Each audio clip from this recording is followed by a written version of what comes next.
This podcast will cover movies and TV, sports, music and videos, food and beverages, travel, technology, games, and many other fun topics. I'm Dave, and this is my 17-minute podcast. In this episode, I'm going to rank 50 of the best college football rivalries. If you're a fan of college football, you probably have a favorite team, and you probably also have a favorite matchup for your team. Well, which ones are the best? I will rank them based on criteria I explain in a few moments. This was a challenging task, but I sure had fun.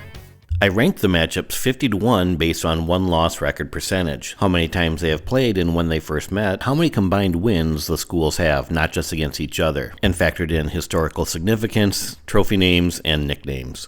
Alright, let's begin.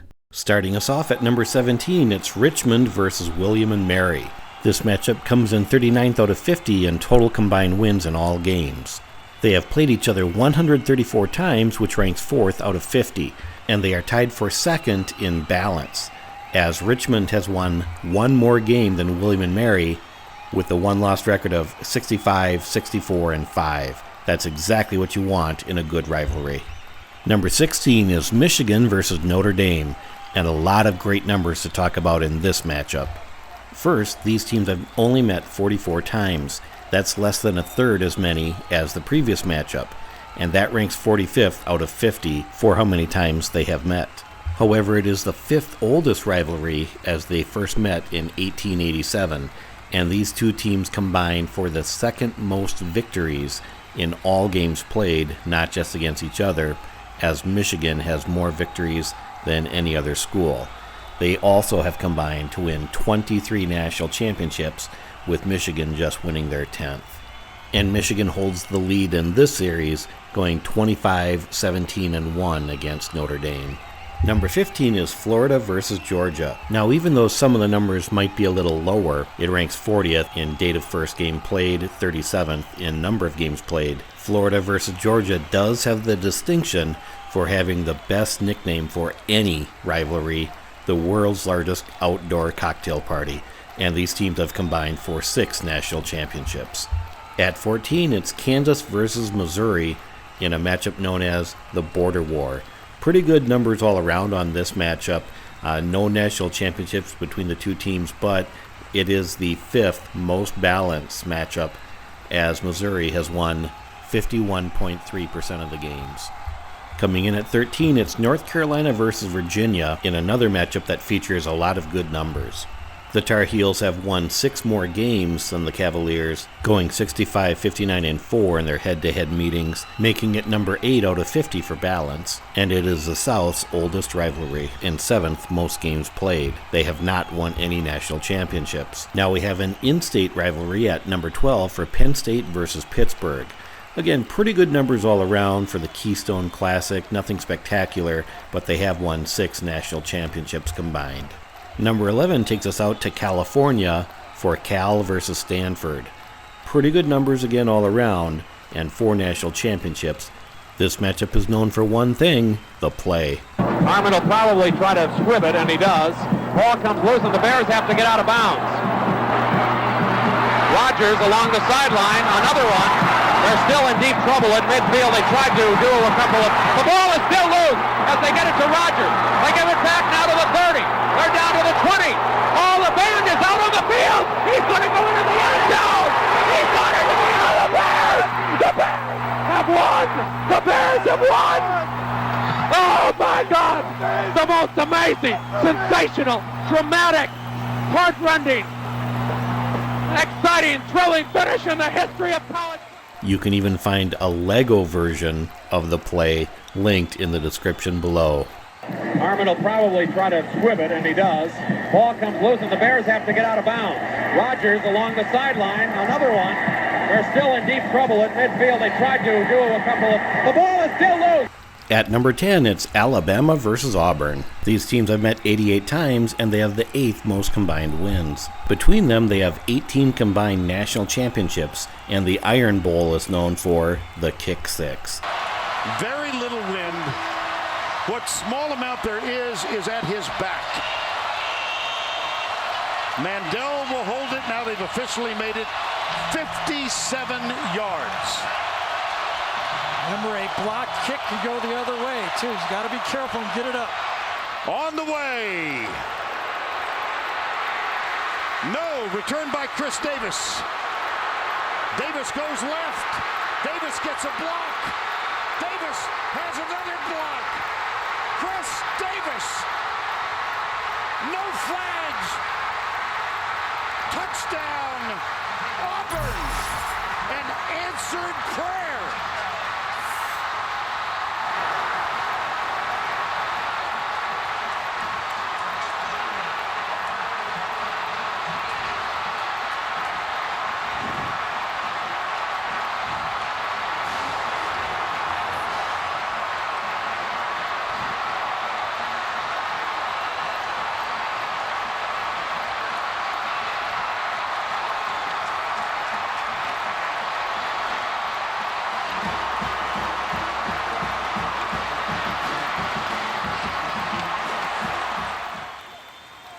Another Ivy League matchup for number 9, it's Harvard versus Yale, and just incredible numbers in this matchup.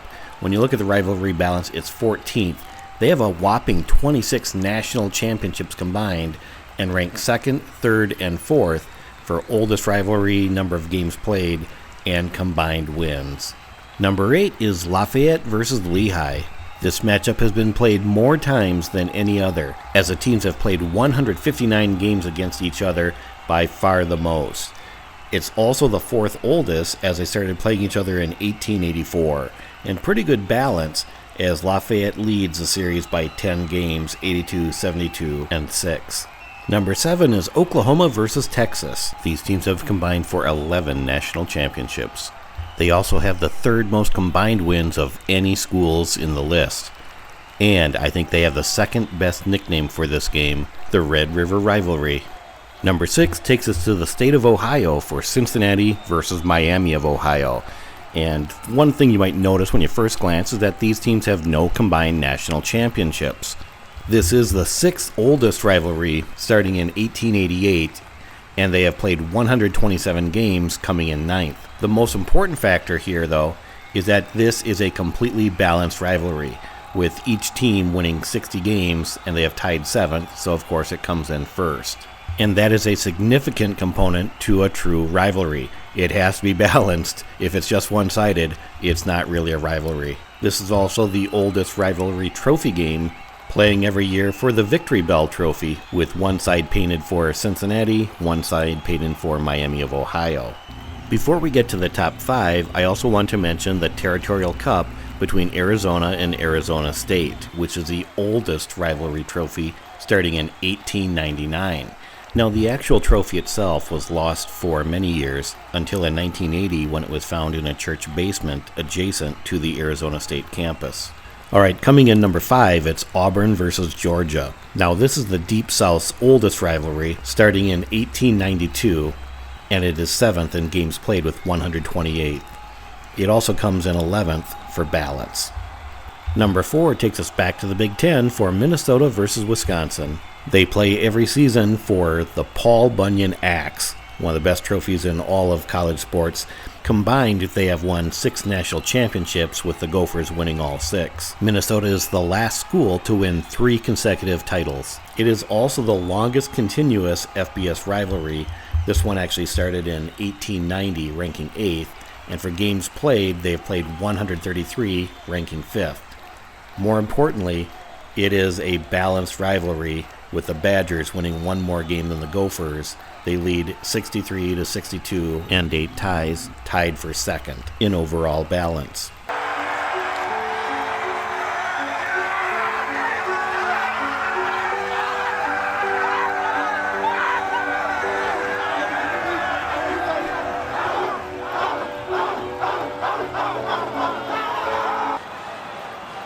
And the Gophers get to keep the axe, and here they go. They'll go to that goal post. Heading to the goal post.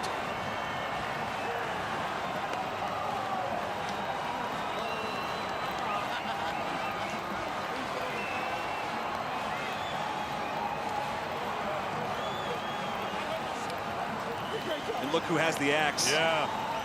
Mariano Scori-Marin. The snow starting to pound down now. blizzard conditions, I would say. It's a snow globe at TCF Bank Stadium. That is one element that adds into these matchups in the northern states, especially in the Big Ten, where you have most of the schools in the northern part of the country. You get snow, you get cold weather. The Badgers and Gophers play the Saturday right after Thanksgiving, and that can lead to some snow games, which is a lot of fun. So whether it's the calm before the storm, the experience with the crowd, tailgating, or the great trophies, all the experience that you can have in college football, make sure you get to a game, especially a rivalry game. I love the NFL, but you can't beat college for that great experience, the fun atmosphere, the bands, the cheer team, the great plays, the traditions, the mascots. You've got to have a lot of fun when you go to a college football game.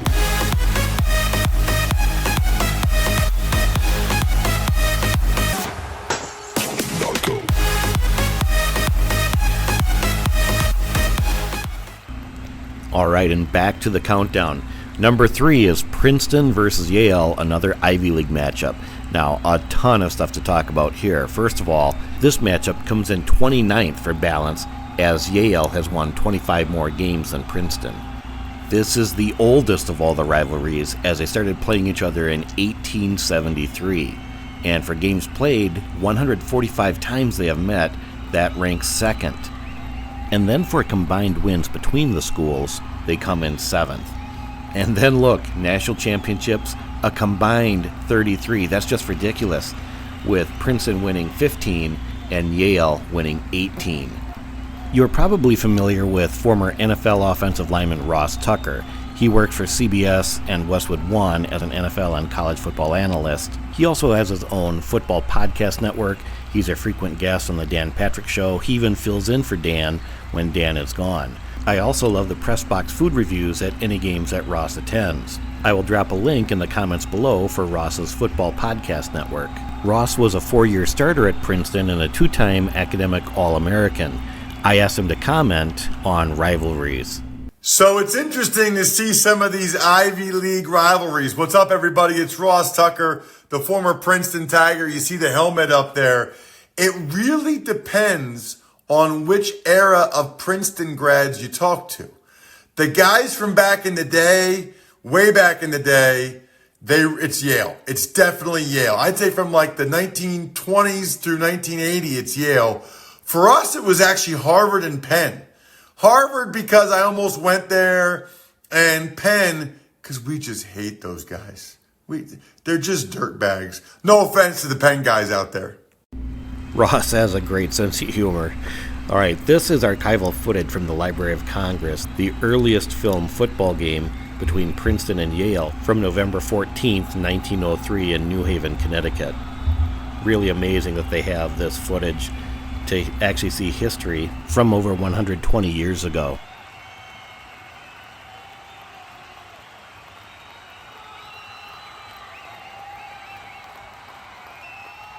I will also include a link to this YouTube video from the Library of Congress in the description below.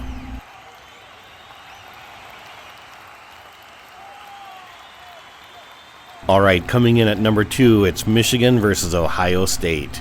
The winner of this game usually wins the Big Ten, and this matchup comes in 15th for balance.